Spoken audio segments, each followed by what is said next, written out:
Hey everybody, Chris Vaccaro here. Another Sachem conversation, and this one's a very special one with Neal Heaton, the first Sachem alum to play in the big leagues, one of only two. And I'm really happy that you're able to talk a bit about your life and your story, Neal. Absolutely. Glad to be here. Yeah, so this Sachem conversation, I started it almost a year ago. I really felt the need to have the people who helped make our history, who lived our history, talk about it, record it, analyze it, and make sure that there's a record of it. There's a lot of articles out there and there's a lot of digital items that float around the internet. But I really wanted to make sure that oral history from coaches and teachers and alumni and community members is documented and preserved. So all of these interviews are going to be stored at in the library, at the Sachem Public Library in the Long Island History Room, and in the libraries at Sachem North and Sachem East. Physical copies, transcriptions, and the digital video as well. So maybe in centuries from now, they'll be able to hear about Neal Heaton's Sachem story. We'll see. So, it's when you think about Sachem baseball, the two names that always come up are Bill Batewell and Neal Heaton. There's this synonymous history that goes back now, late 70s, early 80s. But you were the guy, and still to this day, the greatest pitcher to ever live in our community, grow up and go to our schools. What does that mean, your connection to Sachem and just being the epitome of what it takes to be a big leaguer? Well, I never thought of it like that, but I had the pleasure of being called up as a ninth grader. Back in the day, that was a big honor because you didn't bring ninth graders up because we had so many kids to choose from. It's not like today where they bring eighth graders up, ninth graders up, it's no big deal. But back then it was a big deal. And I attribute that to, Coach Batewell, of course, and all the youth coaches I had in that whole organization, going from Dennis Dragonette to Steve Stone. I had very good coaching staff growing up, and I was very fortunate. What was your initial experiences with baseball like? Did you play in Sachem Little Leagues, the St. Joe's CYO? What was your, just having fun as a kid experience like over here? Well, I grew up in South Ozone Park, Queens, and my parents moved us out to Holtzville when I was 12 years old, and then I joined the Ronkonkoma Little League and had a good experience there. It was a very good league. Like you said, all those kids that ended up playing up Sachem were in that league, and it was very competitive. So then you go into junior high, as you said, by the ninth grade, you're on the varsity. That period from, say, 12 to 15, how much did you develop to the point where you were good enough to earn that varsity spot? And were you still unsure about yourself? Did you know that you were the most dominant? What are you thinking as still a kid at that point? You know what? I really wasn't thinking how dominant I was. I just knew that when I went out there, I was going to do a good job, and I threw hard, and it seemed like I threw a little bit harder than everybody else, and didn't really realize that till I started moving up. Probably when I got into 10th and 11th grade, I knew that I could probably do something with the sport. What was the experience like playing for Batewell? This guy was around for over 30 years, obviously coached a little bit of football, which we'll talk about in your career as well. But how did you get along with Batewell? What did he mean for you in that early part of your development? Oh, it was a tremendous he was a tremendous guy. I mean, I was 15 years old when I got called up to varsity, and he was a disciplinarian. And you need that when you're a young kid growing up. I mean, he didn't let me get away with anything. Today, a lot of these kids get away with a lot of stuff that they shouldn't, but that's whatever.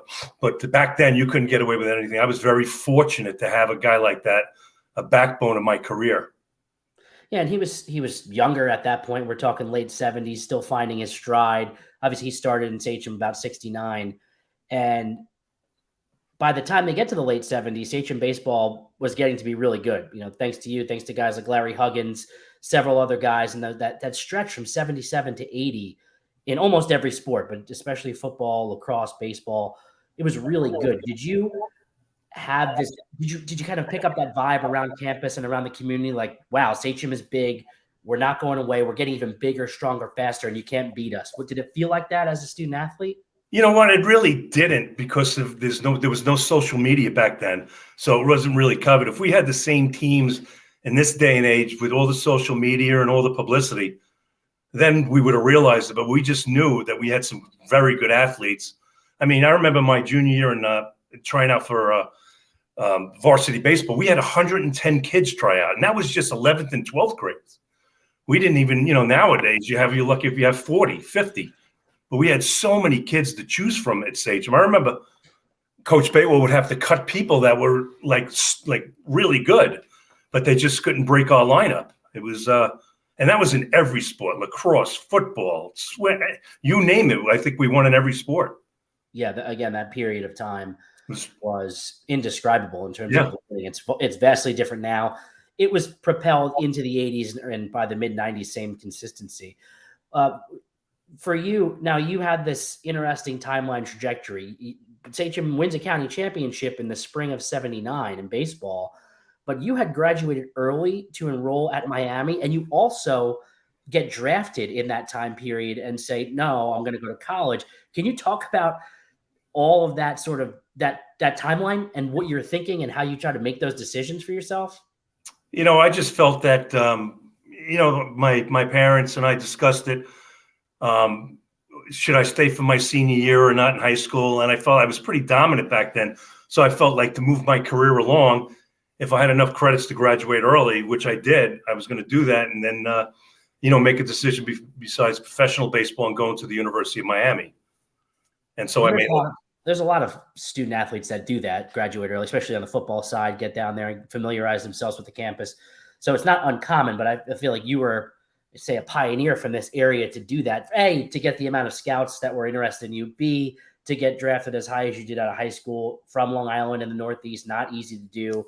So yeah, it must have been was it just such a fast ride? Did you feel like you were on a treadmill at any point where this is like happening so fast for you, or you kind of expected it at a certain point? I really, back then, you're just a dumb kid back then. You just didn't really think about it. You just went with the flow and did what, your parents thought were the best thing for you. And that's it. I can remember my mother and father dropping me off at the airport saying, see you later. I went to the University of Miami. I didn't see him for 3 years. Wow. Yeah. And definitely not like today. Right. Definitely want to ask about Miami a bunch, but were there any Sachem moments on the baseball field or even off the field training, something that you remember as your fondest, either outing or even just moment with players, teammates, coaches that you'll never forget? My biggest memory in baseball was my first varsity start as a 9th grader. I pitched against Walt Whitman, and they hadn't lost a game in 2 years. And Coach Batewell started me against them at Walt Whitman, and I think I beat him 8-1 or 8-0. I shut him out, and that's the first team that lost in 2 years. And they had some kids on that Walt Whitman team that I ended up playing with in professional baseball. One was Rich Thompson. He was with me at Cleveland, the Cleveland Indians back then. And a couple other guys got drafted. They were a very good team, and I beat them as a 9th grader. That was probably my biggest memory. And that's just a freshman year. By the time you're, a senior, junior, you're winning the Yastrzemski Award. You're the best pitcher on the island, obviously the county, probably in New York. Things heated up, no pun intended. Being a lefty, throwing very hard. Where did you fine tune and sort of harness your technical abilities? There's not as at this point of the world, and as you said, no social media, not as much emphasis on the technical aspect of the game, no data. Where are you, fixing your mechanics and just figuring out how to pitch? You know what? You figure it out on your own. Good athletes have to make adjustments. When I got to the University of Miami, I had to make adjustments because now I'm with a bunch of guys that can throw just as hard as me, that can hit, can field. They're very good. And to get these guys out, you have to learn a changeup. You have to learn a breaking ball and stuff like that. And if you don't make those adjustments, you're not going to be there for long. Only baseball number retired at Sachem. Obviously, you saw there number 16. The first Yastrzemski winner that we ever had, the first player to play in the big leagues from Sachem. There was one other, obviously, Mike Parisi played with the Cardinals briefly, had a cup of coffee. Did you think about Sachem when you were playing at that level? Did you're always proud of where you came from and represented all of us at all those times? Are you thinking about that, representing Long Island and Sachem and all that you did? Absolutely, because I had a lot of friends back then, and we were very close, close baseball team back then at Sachem. And you always think about where you came from, because that's the backbone of your career. Like I said, I was very fortunate to have very good coaches that taught me the discipline I needed. Yeah, and one of those other coaches is Fred Vaccaro, and I was talking about football briefly. You had a great career as a wide receiver. Sachem football county champions, 77, 78, 79. You were a part of some of those teams. What was that experience like? And was that at one point, was that just, hey, I'm going to have fun playing football, but obviously baseball is my serious sport, but did you keep in shape in the fall because of it? Absolutely. Actually, I know a lot of people are not going to believe this, but I liked football better than baseball. It was more action. Fred Vaccaro, I can't say enough good things about him. He taught me, hardcore discipline. I mean, I think, kids today that did, they're sticking to one sport. I think it's a huge mistake. You got to play other sports to build that discipline. Football did that for me. We had great teams, great coaches. I mean, I can't say enough about that. And like I said, I had a great time. It was just a tremendous memory playing. We had that 79 baseball reunion. I guess it was 2019. Mm-hmm. A lot of guys came out for that. It seemed like the camaraderie, the brotherhood that was formed in baseball and football was really good. A lot of guys played on both teams. Could you talk about forming those bonds all those years ago, over 40 years ago, but having them last? Something was so special then to have it carry on for decades later. Can you describe how that happens? This doesn't happen in every community. It seems like when you're in high school, I mean, like I remember more things that happened to me in high school in sports than I did actually in the big leagues and in my Miami career. I don't know why.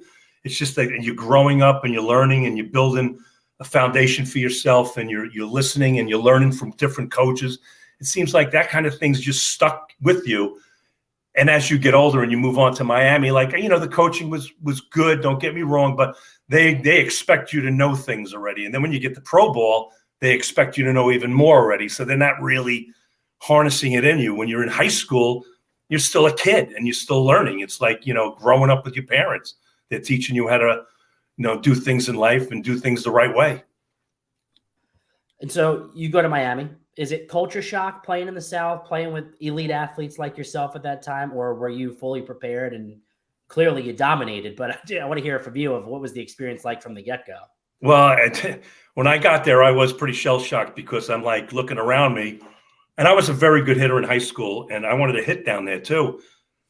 So I remember taking batting practice. Ron Frazier, who was our head coach at that time, said, get up, let me see what you can do. And I remember I was taking batting practice, and I think I hit like 10 balls over the fence out of 15 pitches. And Ron Frazier looks at me, says, you know what? You got a beautiful swing. He says, you see those guys out in the field? I said, yeah. He says, 11 of them are going to be in the first 2 rounds of the draft. He said, we don't need you to hit anymore. So that was the end of my hitting career. So, but as far as pitching goes, yeah, when I went down there, I struggled to be at first because like I said before, in high school, I just blew everybody away. So now I'm facing all these guys that are great hitters, and I have to make adjustments, how to get them out. So you really teach yourself how to get them out, or you're not going to be there for long. And it's the same thing I had to go from when I went to Miami to pro ball. That was a whole nother step up. These guys are all number 1 draft picks and number 2 draft picks, and they're all really good. And now you have to make those adjustments again. And so I did that. So I was fortunate. And you're surrounded by future pro baseball players, like you said, top picks, other college baseball Hall of Famers. Of course, you were inducted into the College Baseball Hall of Fame, one of the best players that Miami ever had. Who were the significant folks down there for you, either as teammates or coaches? Ron Frazier being one of them, but are there other people that took you under their wing and really helped you again kind of harness this technical ability for pitching? Absolutely. It was Skip Bertman. He was my pitching coach. And Skip Bertman really ran the show down there as far as on the field, organizing batting practice, pitching clinics, and getting our bullpens in and stuff like that. After Skip Bertman left Miami and went to LSU, he won 4 national championships as a head coach. And we all knew as players that this guy was going to be successful when he left. And he probably the best coach, or one of the best NCAA coaches ever in LSU's history, that's for sure.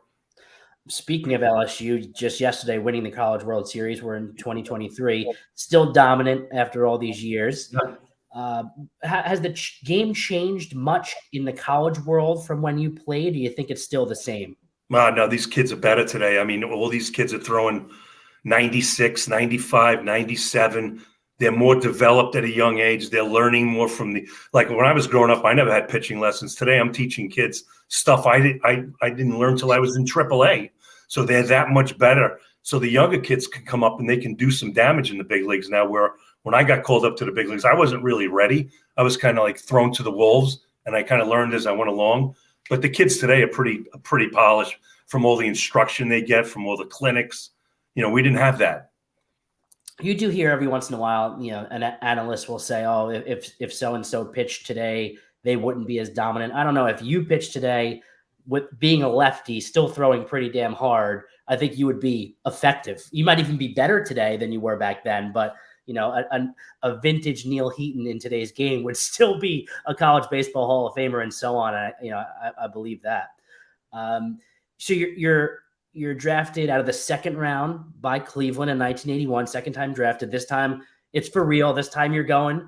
What was that moment like? What were you doing when you were drafted? And did you expect second round? Were you disappointed it wasn't first? Well, what happened with that is that my representative at that time kind of like overpriced me in the draft. So the scouts thought that I won a bunch of money, which I really didn't. It was a misunderstanding.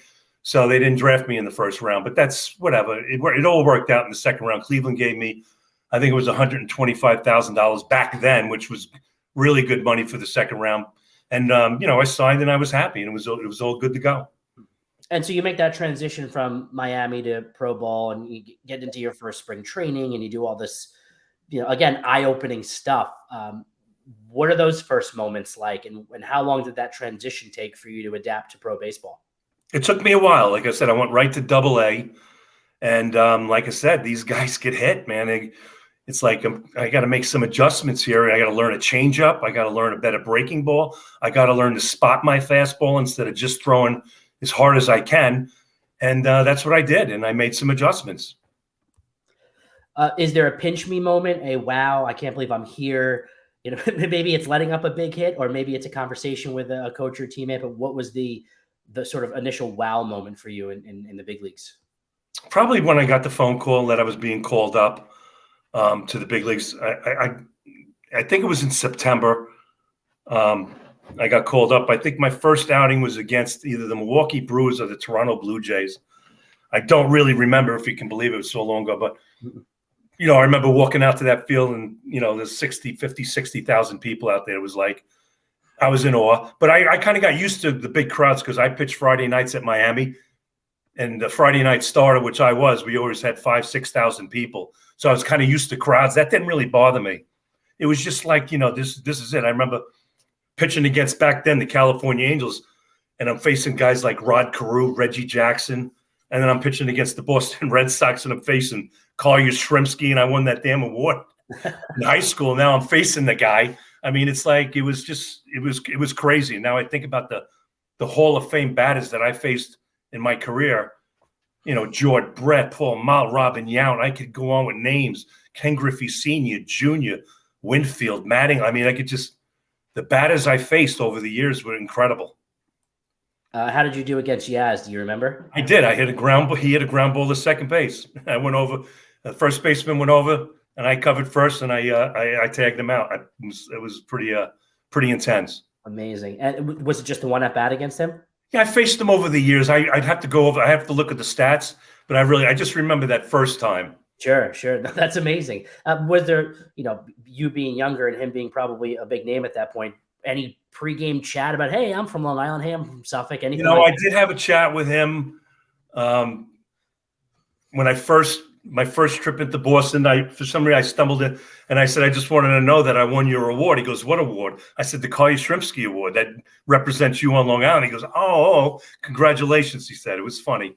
He was kind of like a quiet guy. Didn't say much, Yeah, he doesn't really come back here either very much at all. It's one of those guys that I'd love to meet, but he just really stays up in Massachusetts. I don't think he has too much family here either. So by the time you get to 1990, you're an all-star. You've reached a pinnacle where you're one of the best in the league. In this case, the National League. You're with the Pirates. You start the year something like 9-1 with a 2.87 ERA. So obviously dominating in the National League. And I read a story where you were quoted talking about Jim Leland, your manager at the time, kind of nonchalantly saying like, oh yeah, you made the All-Star game. What was it like playing for him, and what was that experience like overall, just being an all-star? Jim Leyland was the best manager. He was the type of guy that you wanted to kill for on the field and also off the field. All he cared about is you get the practice, you get the field on time, never be late, work as hard as you can, and just go about your business. He was a player's manager. Plus, he knew the game. I learned so much from him sitting on the bench next to him and just listening to him talk about what to do in certain situations, how to hold the runners on base and control the running game. And, today it's you don't need the managers are different today. They're kind of like robots. They go out there, they give you these guys, and there's not much hit and running anymore. There's hardly any bunting, stealing. It's a shame what the game has come to. Yeah, I was going to ask you about that. It's just inevitable to get into conversation about people who played in yesteryear versus really the data-driven game that is today. I'm reading Joe Madden's latest book with Tom Verducci, and he makes a great point that managers today are basically middlemen between the front office and the players, just relaying data and information and trying to help make decisions with the data. Yeah. It's a different game entirely. Really you need an MBA to be a manager at this point. Right. Well, that's what I've heard the Mets are looking at this guy to come over and be the GM. That's a Harvard graduate, and he's 30-something years old, and he's never played baseball. I mean, it's like I don't understand it.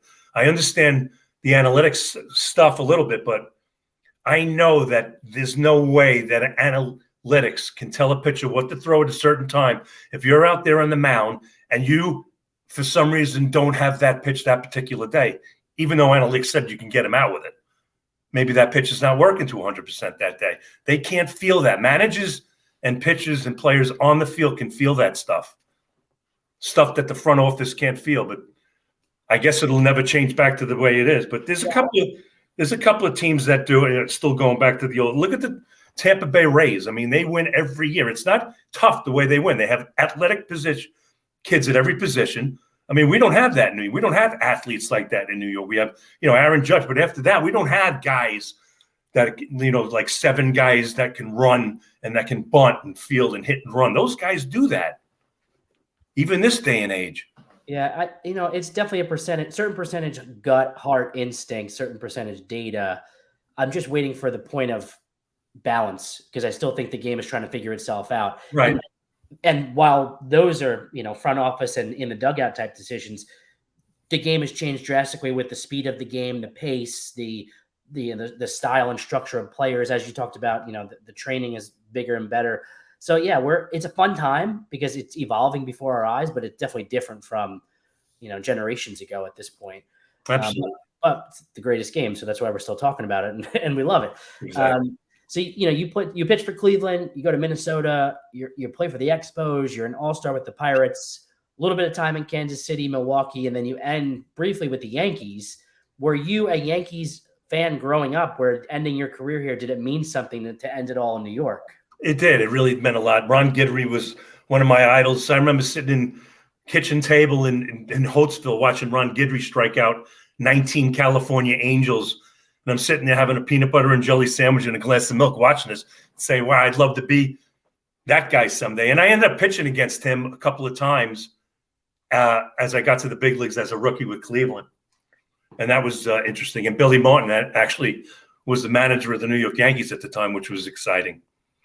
Yeah, I mean, just any association with the Yankees, even if it's a few games or part of a season, it's still cool to end that way. You're obviously a southpaw, a lefty. Your leg kick always looks so high. It seems like it's unorthodox compared to many people today. Did you ever get advice to do that? Did you develop that on your own? Did you have hamstring injuries from lifting that thing up so high? I mean, it's I'll play that video again. You can see the montage and a couple of pictures. It's really high. Yeah, it is. You know what? I'm teaching kids today. I used to be very flexible. I used to stretch all the time because I felt if you stretch and you're flexible, you will never get hurt. I had one slight case. I was on the DL once for 15 days. I sprained my ankle running on a ball in the outfield, but I always kept myself in tremendous shape. I think the training methods today that the players are doing are all wrong. And that's a whole nother conversation. But I used to be flexible. I used to run a lot, and I used to stretch every single day. That's why I never got hurt. Players today don't pitch that long. Their pitch counts are low. Nobody pitches complete games. People get hurt in the drop of an eye. It's maddening as a fan, let alone I'm sure players not really feeling comfortable in their own skin today. If you had advice for your younger self, what would it be? What would you tell yourself to do differently or change up? You know what? The only thing that I regret that I wish I would have done early is learn how to pitch at a younger age. The second half of my career, as I started losing my good fastball out of my own, that's when I started really learning how to pitch. Like I'm teaching kids how to pitch now in my lessons that I didn't, like I said before, I didn't learn till I was in AAA and into pro ball. If I would have had somebody to teach me that when I was younger, I felt I could have had more success in my big league career. In high school in Miami, I basically blew everybody away. There was no art in that. I was just better than everybody else. But when you got to pro ball and now it evens out, the field evens out, now you have to be a pitcher. You have to learn to hit spots. Like I look at, one of my students, Marcus Stroman today, how good he's doing. And he does, he's 93 to 95, but he can pitch and he always could do that. And I taught him that when he was younger. So he was prepared when he went to Duke and he went from Duke to the pros, things like that. It's so important to learn at a younger age when you still have your good stuff. Yeah. It's more than just throwing. There's a mental aspect to adjustments. And you mentioned Stroman, many of the bigger names to come out of Suffolk and Long Island have worked with you over the years. I'm sure you take great pride in this part of your life as a coach and mentor. What does that mean for you? And these people seek you out, but they have the skill and you're helping them harness a bit. What does it mean to you to see these guys succeed at the next level, but come from here? Oh, it's tremendous. It's great for Long Island. Long Island, we have tremendous amount of pitching talent. Like I'm working with, I'm not going to mention any names, but because I don't want all the other lessons to get mad at me, but I have a couple of kids right now that are going to be really, really good in the next couple of years. I mean, like professional material, kind of like the Stats, Stephen Matz, the Stroman kind of arms. And Long Island's always been a place where we have great pitchers. Like, I've never worked with the kid from Patchogue, but the year that kid had, I've never even heard of a kid in high school having a year like that. He's given up 4 hits the whole season. No one can do that. He's throwing 95 to 96. He's tremendous. Josh Noth, another Yaz winner, two-time Yaz winner, is only the third player to do that. The other name that I love, the juxtaposition of a Sachem kid pitching at Miami, Rafe Schlesinger, lefty, throws hard. He's pitching out of the bullpen right now. That must be, unique to see a kid that, in many ways, similar trajectory from you. You had involvement with him, coaching him a bit, and you followed. I did. I coached Rafe for 5 years. When Rafe first came to me, he had problems throwing strikes, but I told his father that he's got a special talent, and it's just a matter of me harnessing the talent, refining his mechanics where he threw more strikes. Once he threw more strikes, he would be dominant. He was dominant in high school. Now he has to get to the next level, which kind of like taking the same path. He's at Miami now. He's got to learn to change up if he wants to get in the rotation because, once around the lineup with these guys in the ACC, these guys can hit. I don't care how hard you throw. They can hit. If you don't have that change up, you're not going to be able to start because you're not going to be able to go around that lineup 2 and 3 times and get these guys out. They're too good. And he's learning that. He's going to learn. You ever get in a fight on the mound? Anybody ever charge you? I did. And you could probably see that on YouTube if you look it up. I had a fight with Albert Bell when I was with the Kansas City Royals. Albert Bell was with the Cleveland Indians. The story was one of our guys got drilled, which it was the biggest guy in Kansas City history. It just so happened to be George Brett. I was going out to pitch the next inning. So what was my job? My job was, it's an unwritten rule. I got to take care of the president of Kansas City. If I don't, I'm going to have to walk home from Cleveland to Kansas City. They're not going to let me on the plane. So Albert Bell comes up. I hit him in the ribs. He comes out, charges me. We get in a fight. And you know how baseball fights are. Before you know it, there's 20 guys trampling you. And so that was the end of that. And Albert Bell's a pretty big guy. So that's a good story to have. Yeah, I wasn't happy that he had to lead off that inning. Yeah, he knew it. He knew it was coming. That's great. Sachem Hall of Fame, Suffolk Hall of Fame, Miami Hall of Fame, College Baseball Hall of Fame.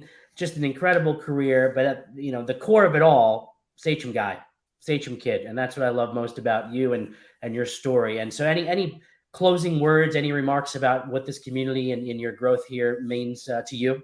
No, it's just a tremendous community, and it's like the baseball program is very good. You know, now that it's split into two schools, of course, it's not going to be as good as when I played. If you combine those teams, they would be just as good. But you know, a tremendous background. I still have a lot of friends here, and like I said, like the coaching that I had coming up between Coach Batewell, and Coach Vaccaro, I couldn't get two better coaches to raise a good young athlete to get him to the next level.